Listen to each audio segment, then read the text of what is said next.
Hi everyone, Rabbi David here, and this Shabbat is actually known as Shabbat HaGadol. So every year the Shabbat before Pesach is Shabbat HaGadol. Now why is it called Shabbat HaGadol, the Great Shabbat? Well, in some ways, Shabbat HaGadol connects to the future. It connects our reality here to some hoped messianic reality in the future. So in the additional reading that would be read in Shul on Shabbat HaGadol, we read at the end of the prophet Malachi about the Yom HaGadol, the great and awesome day.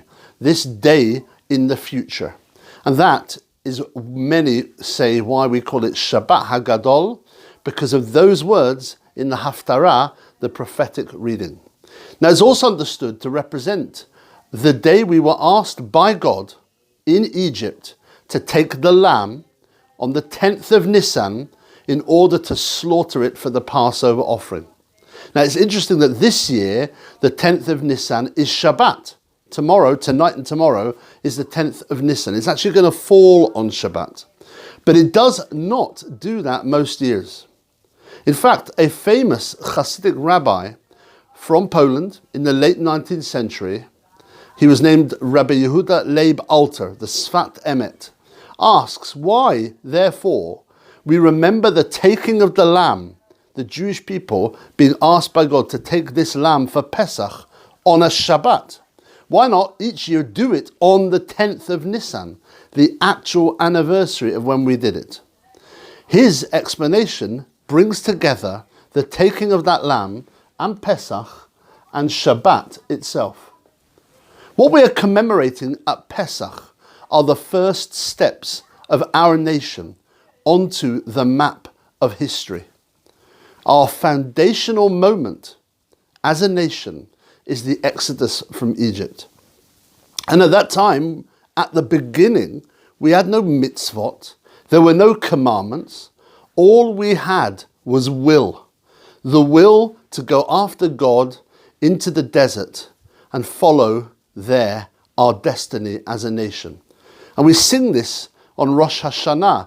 Zocharti lach chesed ne'uraich. We say the words of Jeremiah. I remember the love of your youth, how you as a people came after me. This is God speaking into the desert. There were no mitzvot, there was just a strength of will. We started with no actions. We simply had a will to act, a will to be Jewish. So as we were about to take that lamb, we acted with a will and desire to act. And Rabbi Alter explains that that is also what Shabbat is about. It's a day when we don't act. We cease from creative work, from productive work. All he says that's left is a sense of will. And that will, explains the rabbi, can then be invested in the actions that we go on to undertake. And even if we do not complete the task fully, even if the acts are not perfect, the will was still there.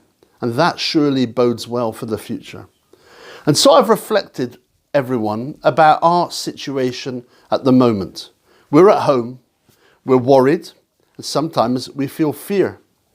We're disconnected from the center of the Jewish world, the synagogue and its building. There is no, do I need to go to shul? Oh, I need to make a minyan because the rabbis asked me and I feel really bad if I don't. Right? Now, coming to an online service, for instance, is different and it's much more voluntary. We'll be back, and hopefully we will be back, please God, in good health. But maybe something to consider for Shabbat HaGadol is that to act well, we can also reflect on the desire and the will that underpins that action. I have felt that will in a number of ways. In parenting, educating children, my role as your rabbi and a husband, I should add. We always get some things wrong, as I've said before. But being home with the family,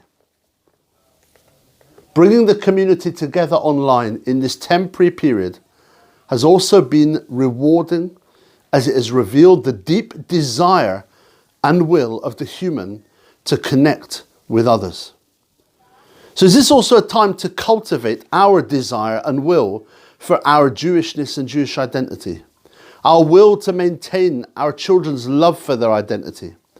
Because when we do, everyone, come out of this partial hibernation, it is that will, the will of the Jewish nation following God into the desert, that will build up our community again.